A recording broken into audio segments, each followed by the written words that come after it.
Hello students, 10th class Hindi medium में आप सभी जानते हैं कि फर्स्ट और सेकंड चैप्टर कंप्लीट हो चुके हैं।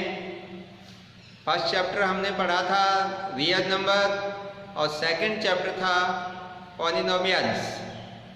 इन दोनों चैप्टरों को पढ़ने के बाद मैंने डिसाइड किया कि इनका एक बार रिवीजन और हो जाए तो जो बच्चे बाद में जुड़े हैं उनका भी बेनिफिट हो सकता है और वो हमसे पुनः कनेक्ट हो सकते हैं।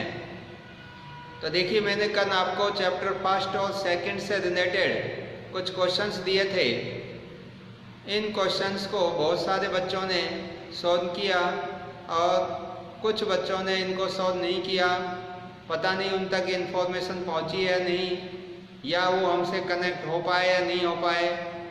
तो उसमें जिन बच्चों को जिस टॉपिक में प्रॉब्लम थी उन टॉपिक को मैं यहाँ पर अगेन रिपीट कर रहा हूँ, जिसमें रियल नंबर वाले फर्स्ट चैप्टर में टॉपिक था आपका यूक्लिड विभाजन प्रमेय। ये यूक्लिड विभाजन प्रमेय क्या थी, इससे हम कैसे एचसीएफ फाइंड आउट करेंगे। इसमें कुछ बच्चों ने करने की कोशिश अच्छी की है, बट कुछ बच्चे क्या कर रहे हैं कि सही तरह से स्टेप प्रॉपर नहीं लिख पा रहे। तो मैं एक बार अगेन रिपीट कर रहा हूँ। चैप्टर का नाम है रियल नंबर और जिस टॉपिक को पढ़ रहे हैं हम उसका नाम है यूक्लिड विभाजन प्रमेयिका। देखिए, इस प्रमेय के आधार पर हम एचसीएफ फाइंड आउट करते हैं। कोई भी आपको नंबर्स दे रखे होते हैं और उनसे आपसे पूछता है कि इनका यूक्लिड विभाजन प्रमेयिका का उपयोग करके एचसीएफ फाइंड आउट कीजिए। तो देखिए, ये टॉपिक को हम किस तरीके से समझेंगे कि आप लिख दे रहा हूँ यूक्लिड विभाजन प्रमेय।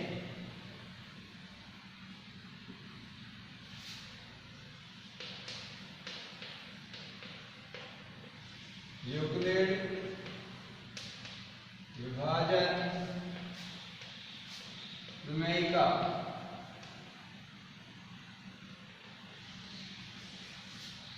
देखो, जो यूक्लिड विभाजन प्रमेयिका वो क्या है कि a equal to B Q plus R, जहां पर r की वैल्यू b से छोटी और 0 से बड़ी या इस r के बराबर होती है।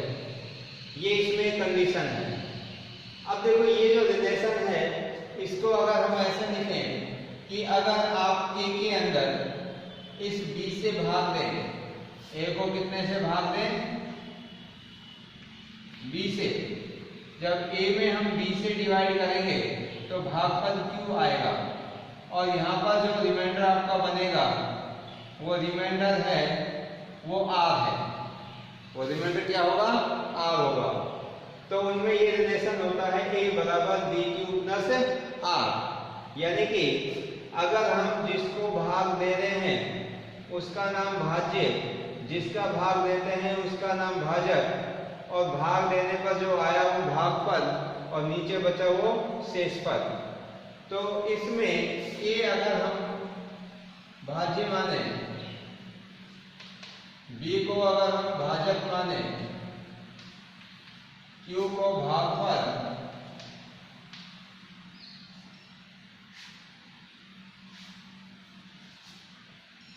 और r को शेषफल, तो इनमें ये रिलेशन होता है और इस रिलेशन को ही हम यूक्लिड विभाजन प्रमेयिका के नाम से जानते हैं। अब इससे रिलेटेड क्वेश्चन हम कैसे सॉल्व करेंगे, देखिए, हम कोई एक एग्जांपल लेते हैं। जैसे सपोज करो आपको 135 इसमें और एक दे देता हूं मैं 45। 135 और 45 इन दोनों का हमें एचसीएफ निकालना है। किसका यूज करके, यूक्लिड विभाजन प्रमेयिका का यूज करके हम 135 और 45 का क्या निकालना चाहते हैं, एचसीएफ। तो कैसे करेंगे इसको, इसके लिए एक तरीका है कि 135 जो कि बड़ा नंबर है, इन दोनों में से बड़ा कंसीडर कर लेंगे और बड़े वाले को छोटे से हम क्या करेंगे, डिवाइड करेंगे। तो डिवाइड करने के लिए देखो इसमें सीधा कितने का भाग जाएगा, ये जाएगा 3 टाइम्स। 3 पंजे 15, 4 3 12 13, 3 टाइम्स गया तो रिमाइंडर 0 आ गया। क्वोशिएंट कितना है इसका, भागफल 3 आ गया और भाजक कितना है 45, जिसमें भाग दिया 135, ये क्या है, भाज्य है। तो इसका जो एक स्टेप बनेगा वो क्या होगा, प्रथम जो इसका चरण होगा उसको ऐसे लिखेंगे कि भाज्य हमारा क्या था 135, भाजक किसका भाग दिया 45 इंटू भागफल कितना आया 3, शेषफल कितना बचा 0। तो देखिए आपका ये फर्स्ट स्टेप के अंदर ही शेषफल 0 आ गया। जब जितने भी स्टेप में आपका शेषफल 0 आ जाए तो अंतिम जो आपका भाजक होगा वही हमारा एचसीएफ होता है। तो इसमें जो हमारा एक ही स्टेप के अंदर 45 से डिवाइड करने पर शेषफल 0 आया, तो ये 45 ही इसका क्या है एचसीएफ है। इसलिए एचसीएफ इज इक्वल टू 45। तो एक और एग्जांपल देते हैं जिसमें 2-3 स्टेप आ जाए। तो देखिए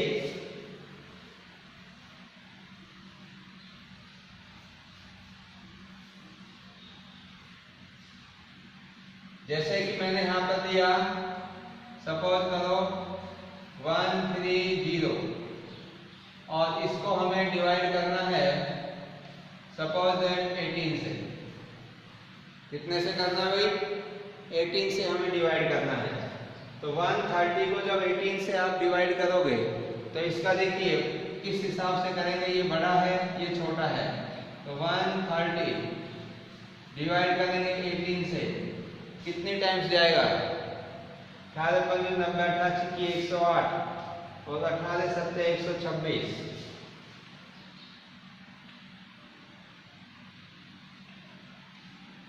या माइनस करेंगे तो कितना बच जाएगा 4। अब देखिए कि ये जो फर्स्ट स्टेप है इसके अंदर हमारा जो रिमाइंडर है वो 0 नहीं आया। तो आपका जो यूनिट विभाजन प्रमेय थी a = bq + r, तो इसमें a आपका भाज्य माना था हमने और भाज्य जिसको हम भाग दे रहे हैं 130, b है भाजक किससे भाग दे रहे हैं 18 से, भाग देने पर भागफल कितना आया 7 और रिमाइंडर कितना बचा 4। इसको स्टेप फर्स्ट लिखेंगे, स्टेप फर्स्ट। देखिए फर्स्ट स्टेप में रिमाइंडर 0 नहीं आया। अब सेकंड स्टेप में जो ये 4 है रिमाइंडर, इसका इस वाले भाजक में फिर भाग देंगे आप। 18 में 4 का भाग देंगे तो 4 4 जा 16, कितना बचेंगे 2। तो अभी भी आपका रिमाइंडर 0 नहीं आया। तो सेकंड स्टेप में, स्टेप सेकंड, तो देखिए किसमें भाग दिया हमने 18 में, किसका भाग दिया है 4 का, कितना है भाग देने पर 4, शेष कितना बचा 2। तो यहाँ भी आपका रिमाइंडर 0 नहीं आया, इधर भी रिमाइंडर 0 नहीं आया। ये प्रोसेस आपको तब तक करना है जब तक रिमाइंडर 0 नहीं आ जाए। देखिए हम ये तो पता है ना क्या फाइंड आउट करना चाहते हैं, एचसीएफ किसका 130 और 18 का हम एचसीएफ फाइंड आउट करना चाह रहे हैं, तब ये प्रोसेस हम यूज कर रहे हैं। इनका हमें क्या निकालना है दोनों का एचसीएफ। अब इसके बाद थर्ड स्टेप हो जाएगा। अब 2 जो रिमाइंडर आया है इस 2 से फिर इस 4 को डिवाइड करेंगे हम, तो 2 2 जा 4 और ये रिमाइंडर क्या आ गया 0। तो देखिए स्टेप थर्ड, किसमें भाग दिया हमने 4 में, कितने का दिया 2 का, कितनी बार दिया 2 बार, रिमाइंडर कितना आया 0, r = 0। तो जो लास्ट में आपका रिमाइंडर 0 आया है तो उसका डिवाइजर कितना है भाजक, वो कितना है 2। अगर यहाँ पर आपका नेक्स्ट स्टेप में जिसकी वजह से रिमाइंडर 0 आता तो वो आपका क्या होता HCF होता। तो अब इसका HCF कितना होगा? 2 होगा। आंसर आता है HCF इक्वल टू 2। तो 130 और 18 का युग्मी विभाजन प्रमेय से अगर हम HCF निकालें तो कितना आएगा? 2 आएगा। क्लियर है ये टॉपिक? तो इस तरीके से चाहे कितना भी बड़ी से बड़ी संख्याएं हों, आप इस स्टेप को फॉलो करते हुए इस तरीके से हम कोई भी दो संख्याओं का HCF फाइंड आउट कर सकते हैं। नेक्स्ट देखिए अब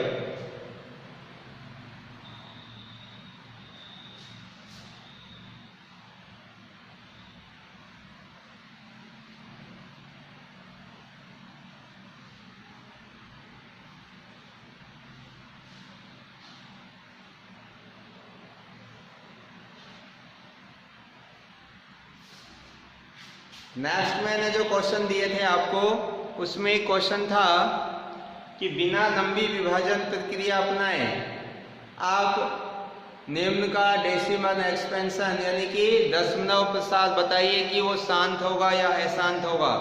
वो आपको पता करना था बिना भाग दिए। जैसे कि मैं क्वेश्चन दो आपके सामने 17/8। अब 17 को 1 से बिना डिवाइड किए, यानी कि आपको डिवीजन का प्रोसेस यूज नहीं करना, बिना डिवीजन किए आपको ये बताना है कि इसका जो दशमलव प्रसार होगा वो क्या होगा, शांत होगा या अशांत आवृत्ति होगा, ये आपको पता करना था। तो इसके लिए देखिए हम क्या करते हैं, तो विभाजन प्रक्रिया का तो यूज करना नहीं है, नहीं तो हम डायरेक्ट 17 को 8 से डिवाइड करके बता सकते हैं कि दशमलव प्रसार क्या होगा। तो हम इसके लिए एक तरीका है कि इस रेशनल नंबर का जो 17/8 है, इस रेशनल नंबर 8 का प्राइम फैक्टर कर लेते हैं, यानी कि अभाज्य गुणनखंड। इस रेशनल नंबर में जो आपका Q है, यानी कि जो P/Q की फॉर्म में है ये, इसमें से जो Q की वैल्यू 8 है, डेनोमिनेटर के हम अभाज्य गुणनखंड करके देखते हैं। यानी 8 के अगर हम अभाज्य गुणनखंड करके देखें तो क्या आएंगे, 2 से डिवाइड करेंगे तो 4, अगेन 2 से डिवाइड करेंगे तो 2, और फिर 2 से डिवाइड करेंगे तो 1। तो ये 17/8 को हम क्या लिख सकते हैं, 8 के प्राइम फैक्टर आए 2 × 2 × 2 यानी कि 2 की पावर 3। तो यहाँ इस 8 के स्थान पर मैं लिख सकता हूँ 2 की पावर 3। तो मैंने आपको जब इसके कंसेप्ट करवाए थे की पॉइंट, तो उसमें बताया था कि जो डेनोमिनेटर है वो डेनोमिनेटर अगर आपका या तो 2 की पावर m या 5 की पावर n इसकी फॉर्म में आ जाए, जो भी डेनोमिनेटर है उसके प्राइम फैक्टर या तो 2 की पावर m 5 की पावर n की फॉर्म में आ जाए, या फिर ओनली 2 की पावर m में आ जाए, या 5 की पावर n में आ जाए, या फिर इन दोनों में आ जाए। तो उस रेशनल नंबर का जो दशमलव प्रसार होगा वो शांत होता है। कैसा होता है भाई? शांत। एक बार फिर पुनः सुनिए इसी बात को कि अगर किसी भी रेशनल नंबर के डेनोमिनेटर के अगर हम अभाज्य गुणनखंड करें और वो अभाज्य गुणनखंड या तो 2 की पावर में आ रहे हो, जैसे 2 की पावर 3, यानी कि 2 की पावर m का मतलब है 2 की पावर यहाँ पे 3 है तो इसको 2 की पावर m कहेंगे, या फिर 5 की पावर n, यानी कि 2 की बजाय यहाँ पर 5 की पावर n आ जाए, जैसे 5 की पावर 2 आ गया या 5 की पावर 4 आ गया, या फिर ये दोनों आ जाए 2 की पावर m और 5 की पावर n, ये दोनों भी आ जाए, तब भी उस रेशनल नंबर का जो दशमलव प्रसार होगा वो कैसा होगा? शांत होगा। कैसा होगा भाई? शांत। तो यहाँ पर देखिए जो इसका डेनोमिनेटर है हर वो 2 की पावर m और 5 की पावर n के रूप में है, इसीलिए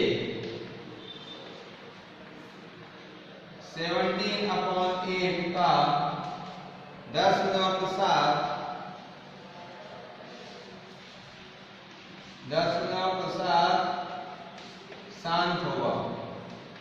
कैसा होगा भाई? शांत होगा। तो इस प्रकार से हम किसी भी परिमेय संख्या को बिना विभाजन प्रक्रिया किए बता सकते हैं कि उसका दशमलव प्रसाद शांत होगा या अशांत आवर्ती। अगर देखिए एक एग्जांपल और लेते हैं हम और उससे समझेंगे अशांत आवर्ती कब होगा।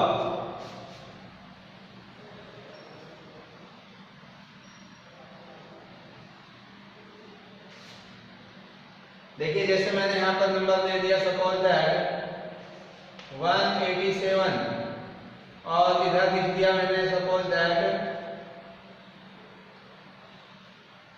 यहां पर लिख दिया मैंने 26। अब ये 187/26 तो तरीका वही है, आपको डेनोमिनेटर के प्राइम फैक्टर करके देखने हैं, डेनोमिनेटर के अभाज्य गुणनखंड। तो 26 के जब हम अभाज्य गुणनखंड करेंगे तो कितना आएगा, इसको 2 से डिवाइड कर देंगे 13 और 13 से डिवाइड करेंगे तो 1, तो 187 और 26 के प्राइम फैक्टर आ गए 2 × 13।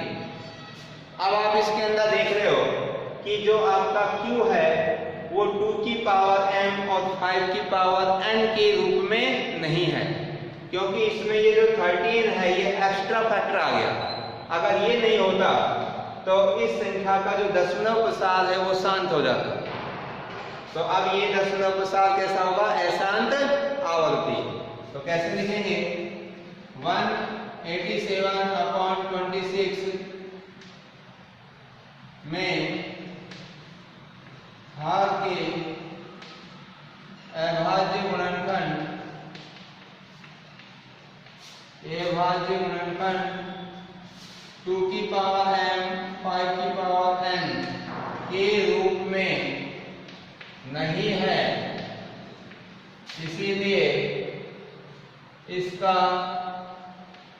दशमलव प्रसाद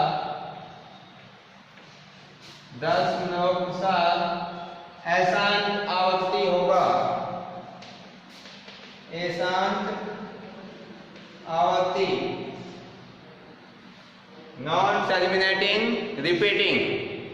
तो इस तरीके से हम कोई भी अगर आपको रेशनल नंबर दे रखा है और विदाउट डिवीजन मेथड का यूज किए हुए आप ये बता सकते हैं कि उस नंबर का जो डेसिमल एक्सपेंशन दशमलव प्रसाद वो शांत होगा या अशांत आवर्ती होगा।